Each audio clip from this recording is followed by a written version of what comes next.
میری بات بہت توجہ سے سننا. اس زمانے کے مسلمان کا خیال ہے کہ بھئی دین تو کافی ہے، بہت ہے، دین تو ہمارے پاس بہت ہے، بہت کافی ہے. کوئی یوں تو کہہ نہیں رہے کہ نماز مت پڑھو، زکوٰۃ مت دو، روزہ نہ رکھو. اگر ایک سنت کسی لائن کی چھوڑ دی جائے اور اس سے باطل رکاوٹ اور باطل کی رکاوٹ ہٹ جائے ایک سنت کے چھوڑنے سے، تو اس میں کیا حرج ہے؟ میں تم سے ضروری بات عرض کرنا چاہتا ہوں سب سے. اس زمانے کا مسلمان اس دھوکے میں پڑا کہ جو چیز دین میں اہم اور ضروری نہیں ہے اس کو چھوڑ دینے میں کوئی حرج نہیں، کیونکہ کوئی یہ واجب نہیں، فرض نہیں، ایک سنت ہی تو ہے، ایک سنت ہی تو ہے. اگر غیر یہ کہیں یہ سنت چھوڑ دو تو اس طرح بھی حالات میں اور جان مال کی حفاظت میں ایک سنت کے چھوڑ دینے میں کیا حرج ہے؟ کوئی یہ تو کہہ نہیں رہے وہ کہ نماز چھوڑ دو. ہماری بات توجہ چاہتی ہے. حضرت مثال دے کر فرماتے تھے کہ جنگل کے بادشاہ سے لوہے نے کہا کہ ہمارے پاس لکڑی ہے نہیں، تمہارے پاس اتنی لکڑی ہے، تم ہمیں ایک بالش لکڑی دے دو. بادشاہ کے وزراء نے سب نے انکار کر دیا کہ نہیں جی، ایک بالش تو بہت ہے، 1 انچ لکڑی بھی ان کو ہم نہیں دیں گے، 1 انچ لکڑی بھی نہیں دیں گے. بادشاہ نہ مانا، کہنے لگا کہ تمہارا ایک بالش لکڑی دینے میں کیا نقصان ہے جب ان کے پاس لکڑی ہے ہی نہیں، تمہارے پاس اتنی لکڑی ہے. نہ مانا اور اس نے ایک بالش لکڑی کو ہلکا سمجھ کر، حقیر سمجھ کر ایک بالش لکڑی لوہے کو دے دی. انہوں نے اس لکڑی کی ہتھی بنا کر آرے میں لگائی، ہتھی بنا کر آرے میں لگائی اور اس سے سارا جنگل لکڑی کو کاٹ کر ختم کر دیا. دیکھو میں بہت ضروری بات کہہ رہا ہوں، سارا جنگل کاٹ کر ختم کر دیا. یہ کیا ہوا؟ ہم نے تو احسان کیا تھا ان پر، انہوں نے ہم سے لکڑی مانگی، ہم نے ایک لکڑی ان کو ایک بالش لکڑی دے دی. آپ جانتے ہیں آرے کے اندر ایک بالش کی ہی وہ ہتھی لگتی ہے، دستہ لگتا ہے جس سے آرا چل سکتا ہے، جس سے آرا چل سکتا ہے. آری بہت بڑی ہوتی ہے، لکڑی بہت چھوٹی ہوتی ہے اس میں، لیکن اس آرے میں اگر ہتھی نہ لگے تو آرے کی قوت آرے سے نہیں ہے، آرے کی قوت ہتھی سے ہے. سمجھ میں ہماری بات سمجھ میں آ رہی؟ آرے کی قوت ہتھی سے ہے. اگر اس میں ہتھی نہیں ہے تو یہ آرا جب اگر کاٹنا چاہے گا، لکڑی کٹے کے بعد میں ہاتھ پہلے کٹے گا. کیوں بھائی؟ آپ آرے کے ہتھی کے بغیر آرا ہاتھ میں پکڑ کر لکڑی کاٹ سکتے ہیں؟ میں حضرت کی بات نقل کر رہا.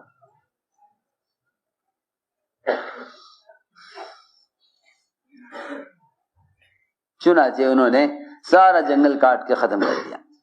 بادشاہ حیران تھا کہ یہ کیسے ہو گیا، یہ کیسے ہو گیا؟ یہ بات یہ ہے الذین آمنوا ولم یلبسوا ایمانهم بظلم اولئک لهم الامن وهم مهتدون، کہ دنیا میں اسلام اور ہدایت پر اور دنیا میں امن کا وعدہ انہی لوگوں سے ہے صرف جن کی زندگی میں کفر کی آمیزش نہ ہو، زندگی میں کفر کی آمیزش نہ ہو، جن کے دین میں بے دینی کی اور جن کے ایمان میں کفر کی آمیزش نہ ہو، ان کے لیے اللہ کی طرف سے امن و ہدایت کا وعدہ ہے. میں نے یہ مثال دی ہے سمجھانے کے لیے کہ اگر مسلمان دین کے کسی چھوٹے حکم کو بھی غیروں کے احسانات کے بدلے میں چھوڑ دے گا یا اپنے دین کے کسی ایک حکم کو ہلکا سمجھ کر چھوڑ دے گا، یہ اپنے پورے دین کو ضائع کر لے گا، اپنے پورے دین کو ضائع کر لے گا. اس زمانے میں ہم نے اس لیے عرض کیا کہ مسلمان ہی سوچتا ہے، مسلمان اس وقت اپنے حالات کو، اچھے برے حالات کو اللہ کی طرف، اللہ کے غیر کی طرف منسوب کیے ہوئے ہیں، حالانکہ ایمان مفصل یہ سکھلایا گیا کہ تم اچھے برے تمام حالات کو صرف اللہ کی طرف منسوب کرنا، اللہ کی طرف منسوب کرنا۔ اگر حالات کو منسوب کرو گے اللہ کے غیر کی طرف تو انسان کی فطرت ہے، انسان کی فطرت ہے کہ جس طرف حالات کو منسوب کرے گا یہ اسی طرف جھک جائے گا، اسی طرف جھک جائے گا۔ سنو غور سے، انسان کی فطرت ہے جس طرف حالات کو منسوب کرے گا اس طرف جھک جائے گا۔ اغیار کا اللہ کے غیر کی طرف جھکنے کا صرف سبب یہ ہے کہ وہ ہر قسم کے آنے والے حالات کو اللہ کے غیر کی طرف منسوب کرتے ہیں۔ وہ سمجھتے ہیں کہ حالات اسباب سے بگڑتے ہیں، اسباب سے ہی بنتے ہیں، حالات اسباب سے ہی بگڑتے ہیں، اسباب سے ہی بنتے ہیں۔ یہ سب سے بڑی غلطی ہے۔ حالات کے بننے بگڑنے کا اسباب سے، حکام سے کوئی تعلق نہیں ہے۔ حالات کے بننے بگڑنے کا اسباب سے اور حکام سے کوئی تعلق نہیں ہے۔ وَالْقَدْرِ خَيْرِهِ وَشَرِّهِ مِنَ اللَّهِ تَعَالَى، کہ ہر خیر اور بھلائی اور ہر ناگواری چیز وہ صرف اللہ کی طرف سے آتی ہے۔ اب نجات کا راستہ یہ ہے کہ جس حال سے بھی گزر رہے ہو اس حال کو اللہ کی طرف پہلے منسوب کرو۔ پھر یہ سوال پیدا ہوگا کہ اللہ نے ایمان والوں کے ساتھ ایسا کیوں کیا؟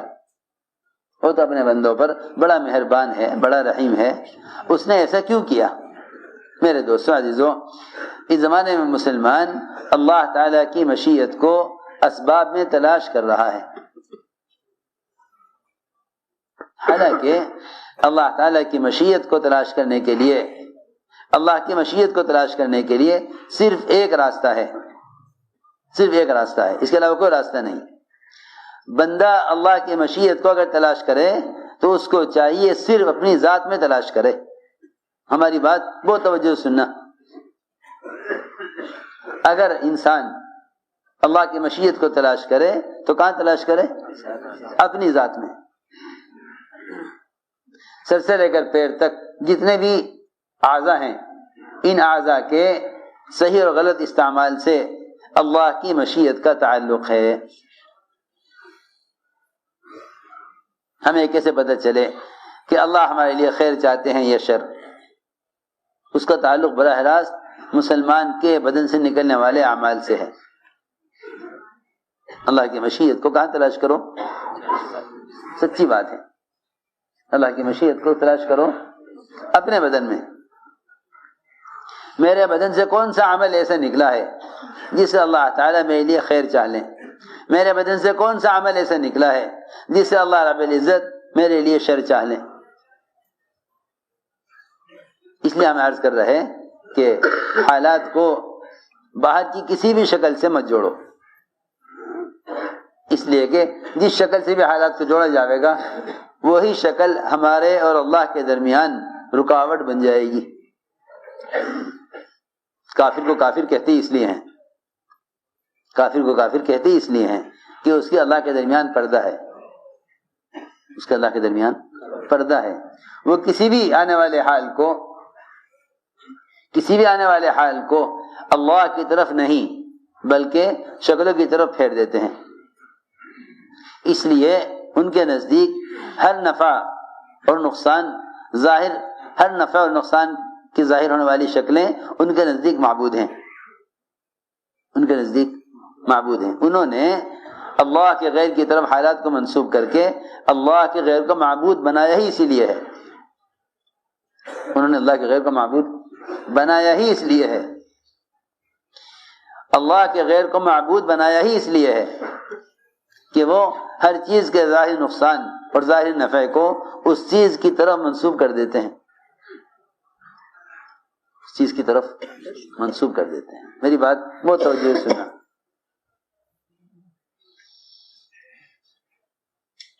اللہ کو نہ ماننے والوں کی تعریف ہی یہی ہے، اللہ کو نہ ماننے والوں کی پہچان ہی یہی ہے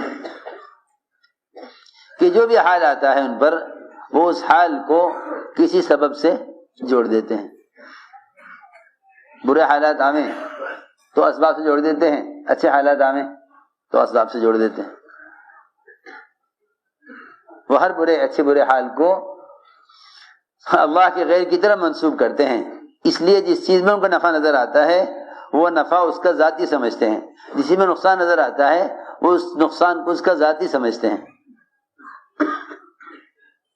یہ سب سے بنیادی بات ہے۔ اس لیے ہم نے عرض کیا کہ مسلمان جس حال سے بھی گزر رہا ہے اس حال کو ہرگز اللہ کے غیر کی طرف منسوب نہ کرے اور اپنے اعمال کے علاوہ کسی اور سبب کی طرف اس کو منسوب نہ کرے۔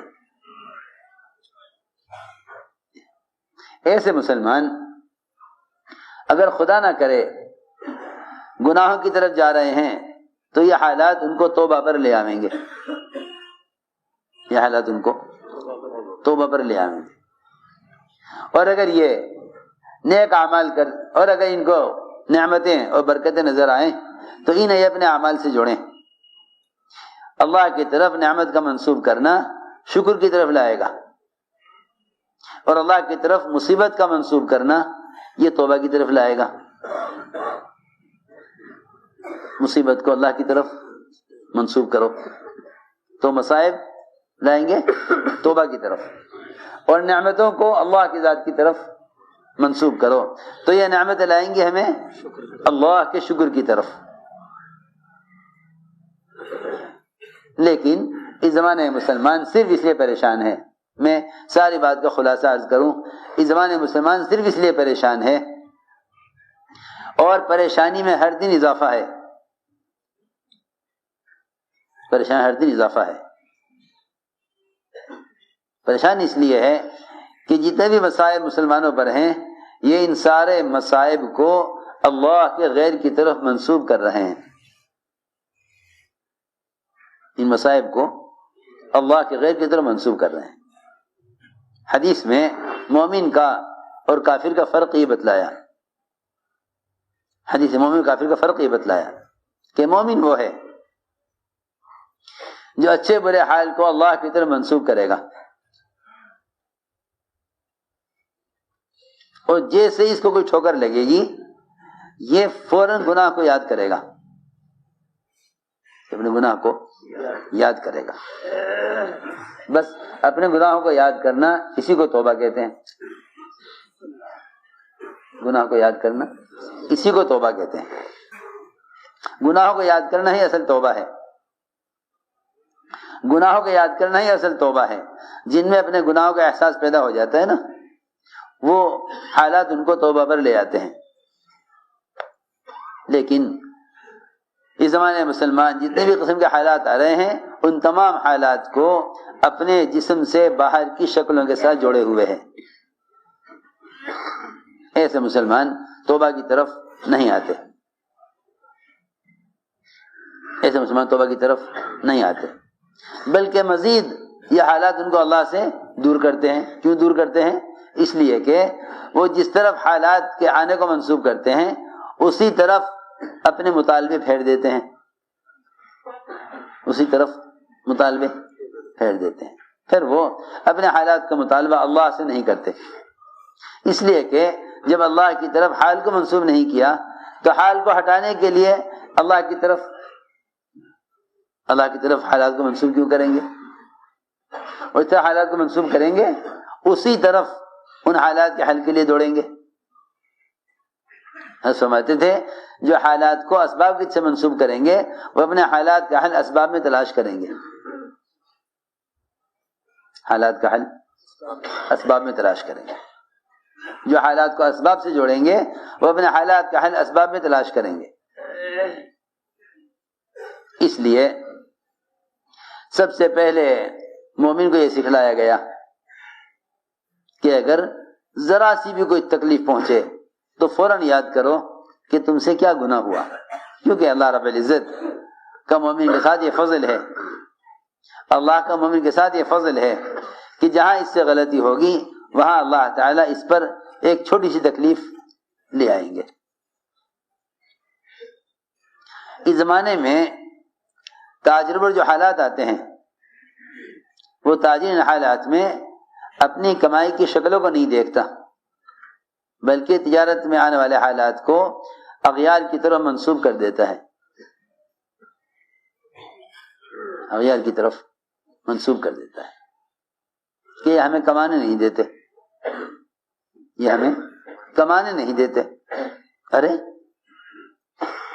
کیسی عجیب بات ہے، ادھر تو اللہ رب العزت حلال کمانے والے کے ساتھ وعدے کیے ہوئے ہیں، اور یہ یوں کہتا ہے مسلمان کہ غیر ہمیں کمانے نہیں دیتے۔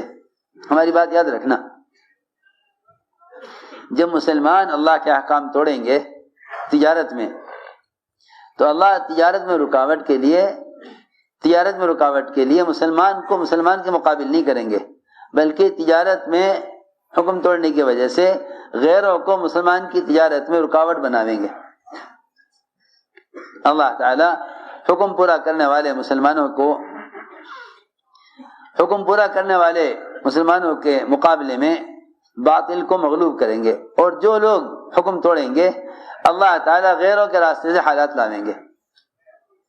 یہ ساری تاریخ سے بھری ہوئی ہے کہ جب مسلمان حکم توڑے گا تو اللہ تعالیٰ غیروں کے راستے سے حالات لاویں گے، یہ ان حالات کو آنے والے حالات کو غیروں کی طرف منسوب کر دیں گے،